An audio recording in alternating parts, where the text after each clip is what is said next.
प्रिय मित्रों नमस्कार। कल हमने जो है रामविलास शर्मा जी का जो निबंध है संत साहित्य की ऐतिहासिक पृष्ठभूमि, इस पे जो है हमने अध्ययन किया था। और संत साहित्य की जो प्रवृत्तियां हैं, उन संत साहित्य की प्रवृत्तियों को मूल रूप से हमने देखा था उस निबंध के माध्यम से। और संत साहित्य की जो मूल आत्मा है, उस मूल आत्मा को भी हमने समझने की कोशिश की थी। साहित्य का मैं आपको बार बार कहता हूँ, साहित्य का मूल उद्देश्य मानव का कल्याण करना, क्योंकि साहित्य एक रचना है, कलात्मक रचना है, जो मनुष्य की जो सौंदर्य और भावात्मक जो है उनकी पुष्टि करती है। या हमारी मानसिक जो सोच है या विचारधारा है, या हमारी मानसिक जो विचार है, उनको परिष्कृत किया जाता है साहित्य के माध्यम से। और सुमित्रानंद पंत जी ने एक पंक्ति लिखी थी, उस पंक्ति में उन्होंने ये बताया था, सुंदर है विहंग सुंदर है खग, सुंदर है विहंग सुंदर है खग, मानव तुम सबसे सुंदरतम। यानी इस प्रकृति में जितनी भी सृष्टि में जो भी प्राणी है, वो प्राणी सभी जो है उस परम तत्व की जो है देन है, उसी परम तत्व की रचयिता है। तो इस प्रकृति में पशु पक्षी जो हैं वो भी सुंदर है, लेकिन सुमित्रानंद पंत ने मानव को सबसे सुंदरतम बताया है। तो मानव जब इस प्रकृति का सबसे सुंदरतम प्राणी है, तो उसके कलुषित विचारों को परिष्कृत करना साहित्यकार का मुख्य जो है उद्देश्य होता है, या साहित्य जो है वो मानव कल्याण के लिए लिखा जाता है। ये कल हमने जो है रामविलास शर्मा का जो निबंध था, उसके माध्यम से हमने जो है उसको निबंध को पढ़ने की कोशिश की थी, समझने की कोशिश की थी। अगला जो निबंध है वो विद्यानिवास मिश्र जी जो है उनका निबंध है, मेरे राम का मुकुट भीग रहा है। मेरे राम का मुकुट भीग रहा है। यह जो निबंध है, यह निबंध व्यंग्यात्मक भी है और ललित निबंध भी है। तो सबसे पहले हम जो है विद्यानिवास मिश्र के बारे में जानने की कोशिश करते हैं, उनका परिचय करने की कोशिश करते हैं। विद्यानिवास मिश्र जी जो हैं, उनका जन्म 26 जनवरी 1926 में उनका हुआ था। यानी जन्म जो है 26 जनवरी 1926 में उनका जो है जन्म हुआ था। और वो समय भी कैसा समय था? 26 जनवरी 1926 हम जब परतंत्र थे, तो ये जब साहित्य लिखने के लोग प्रवृत्त हुए, तब हम करीब आज़ाद हो चुके थे, या हमारे यहाँ भारतीय आंदोलन, स्वतंत्रता आंदोलन चल रहे थे। और निधन जो है वो 2005 को इनका निधन होता है। तो डॉक्टर विद्यानिवास मिश्र का जन्म उत्तर प्रदेश के गोरखपुर जिले के पकड़डिया गांव में 28 जनवरी 1926 को हुआ था। 28 जनवरी 1926 को इनका जन्म उत्तर प्रदेश के गोरखपुर जिले के पकड़डिया गांव में इनका जन्म हुआ। इन्होंने इंटरमीडिएट तक की शिक्षा गोरखपुर में ग्रहण की, यानी सीनियर तक की शिक्षा। पुराने ज़माने में सीनियर को इंटरमीडिएट बोला जाता था, 10वीं के बाद की जो शिक्षा उसको इंटरमीडिएट बोला जाता था। उसके बाद इलाहाबाद चले गए। सन 1945 में इलाहाबाद विश्वविद्यालय से एमए की परीक्षा उत्तीर्ण की। 1945 में इलाहाबाद विश्वविद्यालय से इन्होंने एमए की परीक्षा उत्तीर्ण की। उत्तीर्ण करने के बाद सन 1946 में गवर्नमेंट संस्कृत कॉलेज वाराणसी से साहित्य शास्त्री की परीक्षा उत्तीर्ण की। अध्यापन कार्य के साथ साथ अध्ययन करते हुए सन 1964 में गोरखपुर विश्वविद्यालय से पीएचडी की उपाधि प्राप्त की। यानी 1964 में अध्यापन करते हुए ये 1964 में पीएचडी पोस्ट डॉक्टरेट जो है उसकी उपाधि धारण की, वाचस्पति की उपाधि इन्होंने, विद्या वाचस्पति की उपाधि इन्होंने धारण की। डॉक्टर मिश्र ने देश विदेश के अनेक स्थानों पर शिक्षण कार्य किया है। शिक्षण कार्य मतलब पढ़ना और पढ़ाना। शिक्षण कार्य का मतलब है पढ़ाना, अध्यापन करना।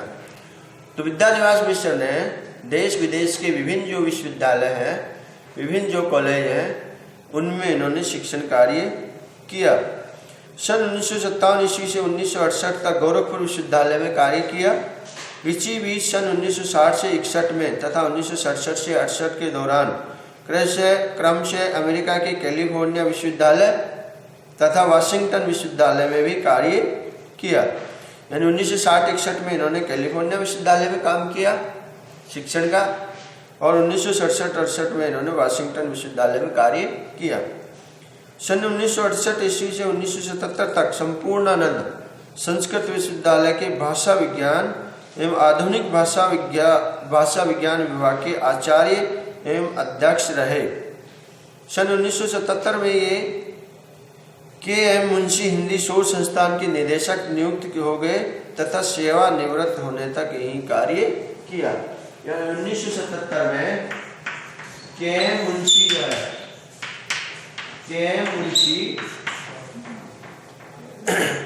के.एम. मुंशी जो है निदेशालय, उस शोध संस्थान के ये निदेशक के पद पर कार्य किया और यहीं से वो सेवानिवृत्त हो गए। डॉक्टर मिश्र का लेखन बहुविध है। डॉक्टर मिश्र का लेखन बहुविध है, यानी इन्होंने अपनी लेखनी जो है सभी विषयों के ऊपर अपनी लेखनी चलाई। इन्होंने इतिहास के ऊपर भी लेखनी चलाई, इन्होंने राजनीति में भी लेखनी चलाई, इन्होंने धार्मिक क्षेत्र में लेखनी चलाई, इन्होंने सामाजिक क्षेत्र में भी लेखनी चलाई। यानी सभी विषयों के ऊपर इन्होंने अपनी लेखनी चलाई या इन्होंने साहित्य लिखा। लेकिन उनकी ख्याति के अनुसार मूलाधार निबंध तथा भाषा विज्ञान साहित्य ही है। उनकी ख्याति का आधार क्या है? निबंध साहित्य और भाषा शास्त्र, ये दो जो है इनकी ख्याति या प्रसिद्धि का आधार है। यानी इनमें इन्होंने ज़्यादा कार्य किया।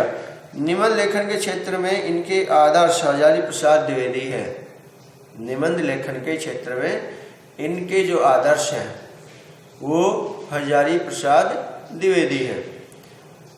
हजारी प्रसाद द्विवेदी जी जो हैं उनका जो है हमने निबंध पढ़ा था भारतीय साहित्य की प्राण शक्ति। भारतीय साहित्य की प्राण शक्ति अपने यहाँ सिलेबस में उनका निबंध लगा रखा हजारी प्रसाद द्विवेदी जी का। कुटुज और अशोक के फूल में हजारी प्रसाद द्विवेदी जी के महत्वपूर्ण निबंध संग्रह है। बाणभट्ट की आत्मकथा उनका एक अच्छा उपन्यास है। अनामदास का पोथा हजारी प्रसाद द्विवेदी जी का अच्छा उपन्यास है। तो विद्यानिवास मिश्र जी जो हैं इनके आदर्श जो हैं हजारी प्रसाद द्विवेदी जी इनके आदर्श थे। शास्त्रीयता के साथ साथ लोक संस्कृति के समन्वय ने इनके निबंधों को अत्यंत जीवंत बना दिया। यानी इनके निबंधों में भाषा शास्त्र या शास्त्रीयता के साथ साथ शास्त्रीय का साथ साथ लोक जो संस्कृति है या लोक से जुड़ी, भाई जब तक साहित्य समाज से नहीं जुड़ेगा या साहित्यकार समाज से नहीं जुड़ेगा तो उसका साहित्य क्या है? बेकार है, निरर्थक है, सार्थक नहीं हो, अर्थहीन है। तो साहित्य का उद्देश्य तो ये क्या है? उससे जुड़ना ही है। किससे? लोक संस्कृति से। क्योंकि साहित्य लिखा ही लोक संस्कृति के लिए जाता है या लोक कल्याण के लिए लिखा जाता है। निबंधों का रूप विधान भी सदैव एक न रहकर यथा अवसर बदलता रहा। कभी उसने पत्र के रूप में ले लिया तो कभी संस्मरणों का इस्तेमाल करते हुए प्रवाह का स्रोत्र ध्यान रखा गया है। लोक जीवन से जुड़े निबंधों में आंचलिक विशेषता, लोक जीवन से जुड़े निबंधों में लोक जीवन जो है उस लोक जीवन से जुड़े निबंधों में उनकी आंचलिकता, और आंचलिकता किसको कहते हैं? स्थानीयता। स्थानीयता को क्या कहते हैं? आंचलिकता। जैसे अपन है ना सांबर क्षेत्र के हैं, तो एक सांबर एक अंचल विशेष हो गया। सांबर क्या होगा? एक अंचल विशेष हो गया। हिंदी साहित्य में आंचलिकता के लिए प्रसिद्ध जो साहित्यकार हैं वो फणींद्रनाथ रेणु को माना जाता है। उनका जो मैला आंचल जो उपन्यास है फणींद्रनाथ रेणु का मैला आंचल, वो एक अंचल विशेष को लेकर के लिखा गया, जो बहुत ही हिंदी साहित्य में प्रसिद्ध हुआ। तो विद्यानिवास मिश्र की जो आंचलिकता है, विद्यानिवास मिश्र की जो स्थानीयता है, जो आंचलिकता है, वो भोजपुरी क्षेत्र रहा। भोजपुरी का पुट अनायास आ गया है। गद्यकार के साथ साथ कवि भी होने के कारण इनकी रचनाओं में काव्यात्मक तरलता सहज रूपेण संगुफित हो उठी।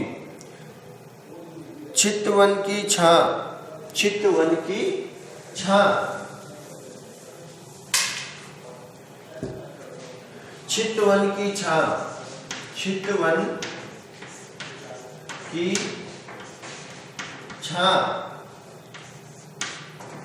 चितवन की छां, तुम चंदन हम पानी, कदम की फूली डाल, आंगन का पंछी और बंजारा मन, मैंने शिल्प ऊंचाई, वसंत आ गया पर कोई उत्कंठा नहीं, आदि संग्रहों में इनकी प्रतिनिधि रचनाएं संकलित हैं। समग्र रूप से हम ये कह सकते हैं कि डॉक्टर विद्यानिवास मिश्र जो है वो शुक्लोत्तर हिंदी निबंध साहित्य के एक प्रतिनिधि एवं सशक्त हस्ताक्षर है। इन शुक्ल के बाद जो निबंध लिखे गए, आचार्य रामचंद्र शुक्ल के बाद जो है निबंध लिखे गए, उनके एक प्रतिनिधि रचनाकार, एक स्तंभ के रूप में एक हस्ताक्षर साहित्यकार है।